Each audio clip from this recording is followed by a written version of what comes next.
There is a wooden sphere of radius 6√3 cm.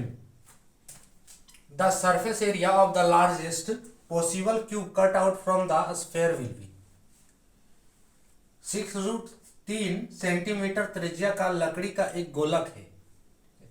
गोलक से काटकर बनाए जाने वाले वृहत्तम संभव घन का पृष्ठीय क्षेत्रफल क्या होगा। हेलो डियर्स, टॉपिक जो कंटिन्यू है वो है मेंसुरेशन और क्षेत्रमिति। प्रश्न है एसएससी सीजीएल 2015 से, एसएससी सीजीएल 2015 का है। क्या दिया है? 6√3 है ना, 6√3 सेमी त्रिज्या का लकड़ी का गोलक है। इस गोलक को काट कर बनाए जाने वाले, यानी इस गोलक को काट कर घन बनाया जाता है। ठीक है, घन बनाया जाएगा तो इसका पृष्ठीय क्षेत्रफल क्या होगा। दिया क्या है कि एक गोलक पहले बनाना है। फिगर बनाना ऐसे कंपलसरी नहीं, लेकिन यहां समझने के लिए हम फिगर बना दे रहे हैं। ठीक है, गोलक बनाना है, छोटा सा बनाते हैं ताकि इजी हो सके। सो गोलक बनाना है वो, ये गोलक हो गया, स्फेयर जिसको कहते हैं। ठीक है, अब इसको काट कर क्या है कि एक घन बनाया जा रहा है। घन यानी कि क्या है, जिसका भुजा यानी कि 6 भुजा जो है बराबर होना चाहिए। ठीक है, घन क्या होगा? क्यूब जिसको कहते हैं, ये घन हो गया। ये क्या हो गया? घन हो गया।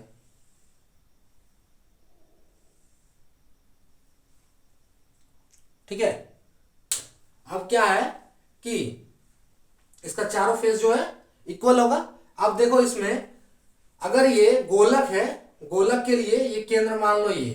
ठीक है, गोलक के लिए तो ये गोलक का क्या हो गया? रेडियस हो गया। केंद्र से परिधि तक का दूरी रेडियस, ये भी क्या हो गया? रेडियस हो गया, हुआ ना। ये गोलक का रेडियस, यानी कि गोलक का अगर रेडियस या पूरा ले, ये पूरा ले, ए बी मान लेते हैं, ये ए ये बी, तो ए बी क्या है? ए बी इक्वल्स टू पूरा अगर बोले तो डायमीटर है ना, डायमीटर यानी कि व्यास हुआ। तो डायमीटर अगर ले पूरा तो डायमीटर इक्वल्स टू क्या? अब यहां से ओ, इसको ओ नाम दे दिए, चलो। तो ओ बी और ए बी दोनों इक्वल है, यानी कि इसको हम क्या बोलेंगे? रेडियस। ये भी रेडियस, यानी कि डायमीटर इक्वल्स टू क्या है? तो 2r। ये तो पता है, बेसिक चीज है। और ऐसे भी अगर यहां देखो तो डायमीटर इक्वल्स टू 2r है ना। तो ये जो 2r है ये क्या है? ये आप घन की नजर से देखो, देखो घन की नजर से अगर इसको हम देखें, ठीक है, इसका घन का अगर नजर से देखें तो घन का नजर से अगर हम देखेंगे तो ये घन का विकर्ण हो गया, डायगोनल। ठीक है, यानी कि डायगोनल ऑफ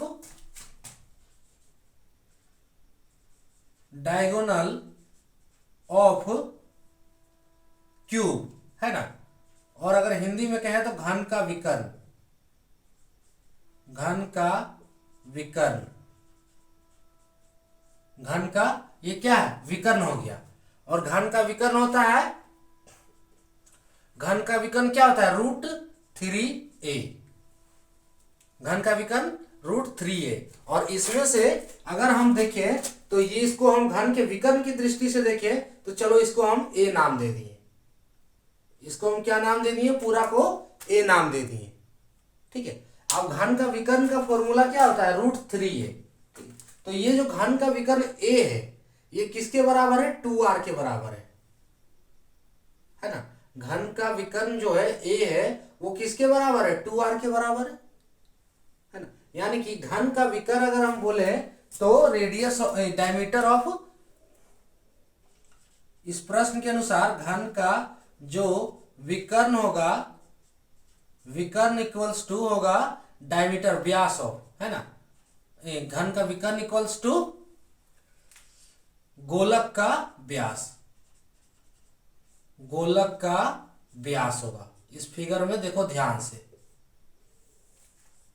है ना। घन का विकर्ण है वो किसके बराबर होगा? गोलक के व्यास के बराबर। अब यहां से पूछा है कि घन का पृष्ठीय क्षेत्रफल निकालना है, तो इसके लिए फॉर्मूला क्या है? घन का पृष्ठीय क्षेत्रफल यानी कि सरफेस एरिया ऑफ क्यूब। घन का, यहां इसके लिए एक फॉर्मूला याद करना होगा, घन का पृष्ठीय क्षेत्रफल जो कि बहुत ही इजी फॉर्मूला है, पृष्ठीय क्षेत्रफल इज इक्वल्स टू, अगर इंग्लिश में कहें तो surface area of cube, surface area जो हमें निकालना है, surface area of the largest possible cube, है ना। तो surface area of cube is equals to 6a²। ये फॉर्मूला पे आप सॉल्व कर लो। तो यहां तो a पता नहीं है ना, a पता नहीं, तो उसी के लिए तो हम ये इक्वेशन दिए हैं कि घन का विकर्ण इक्वल्स टू गोलक का व्यास होगा इस फिगर के अनुसार, ठीक है। तो घन का विकर्ण क्या है, घन का विकर्ण होता है √3a, ठीक है। ये सब फॉर्मूला आपको याद करना होगा, ये सब फॉर्मूला जो है ना ये आपको याद करना होगा। जैसे ये एक फॉर्मूला है और ये एक फॉर्मूला, दो फॉर्मूला यहाँ पे, इस दो फॉर्मूला से आपका ये प्रश्न सॉल्व होगा। तो घन का विकर्ण क्या है, √3a होता है। तो √3a बराबर किसके है, गोलक के व्यास के, है ना। व्यास यानी कि d, और d equals to 2r, d equals to कितना है 2r, d equals to 2r। अब देखो यहाँ पे r का वैल्यू दिया है 6√3 सेंटीमीटर, तो ये तो निकल जाएगा आराम से। सो और √3a equals to 2 into r का वैल्यू कितना दिया है 6√3 सेंटीमीटर। यहां से √3 काट सकते हैं, नहीं समझ में आ रहा है। अरे a को अगर हम लिखेंगे तो क्या लिखेंगे, a इक्वल्स टू 2 गुने √3 बटे √3 नहीं होगा, क्रॉस मल्टीप्लीकेशन, है ना, कोना कोनी गुना जिसको कहते। तो ये हमारा, ओ यहाँ 6 छोड़ दिए ना, कोई दिक्कत नहीं है, आप लोग इतना ध्यान दे सकते हो, ये खुद से भी लिख सकते हो अगर छोड़ दिए तो यहां से √3 कट नहीं जाएगा, कट गया, यानी कि a इक्वल्स टू, और अगर हम a को बोले तो a इक्वल्स टू कितना आया 6 गुने 2 इक्वल्स टू 12 cm। जो a का वैल्यू आया वो कितना आया 12 cm। अब घन का पृष्ठीय क्षेत्रफल का फॉर्मूला क्या होता है 6a²। तो इसका अगर हम पृष्ठीय क्षेत्रफल निकाले हैं, घन का पृष्ठीय क्षेत्रफल अगर हम निकालें इज इक्वल्स टू 6a², तो 6a का वैल्यू कितना है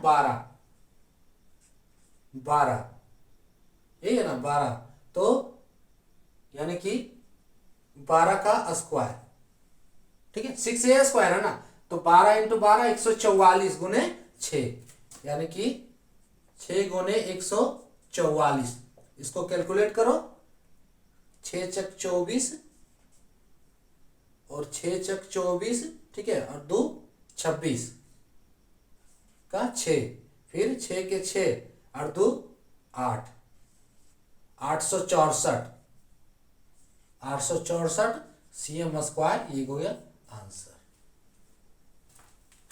क्या था कि एक वो 6√3 त्रिज्या सेमी का एक गोलक था, इसको काटकर घन बनाया जाएगा, तो इसका पृष्ठीय क्षेत्रफल यानी कि बृहत्तम पृष्ठीय क्षेत्रफल जो संभव जो है वो पूछा है कि पृष्ठीय क्षेत्रफल क्या होगा।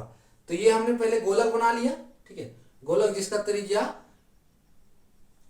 6√3 सेमी दिया है, लेकिन हमें निकालना है इसका ए निकालना है, ठीक है। तो उसके लिए हम क्या किए, ये हो गया त्रिज्या इसका, यानी कि r इधर और r इक्वल टू यानी कि यहाँ पे d, ठीक है। d कैसे हुआ अभी हम बताए हैं।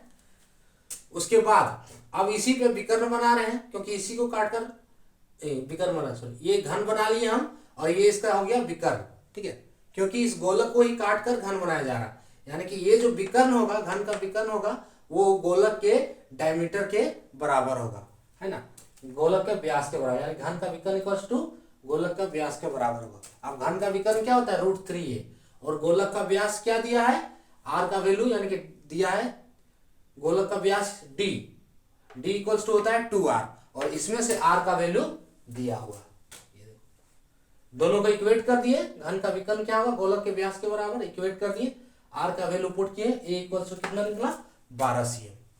अब घन का पृष्ठीय क्षेत्रफल 6a² वैल्यू डाल दिए यहाँ पे, यानी कि घन का पृष्ठीय क्षेत्रफल 864 cm², जो कि है ऑप्शन सी, ठीक है। इसका आंसर क्या हो जाएगा ऑप्शन सी, 864 cm²। तो ये था टॉपिक। जय हिंद।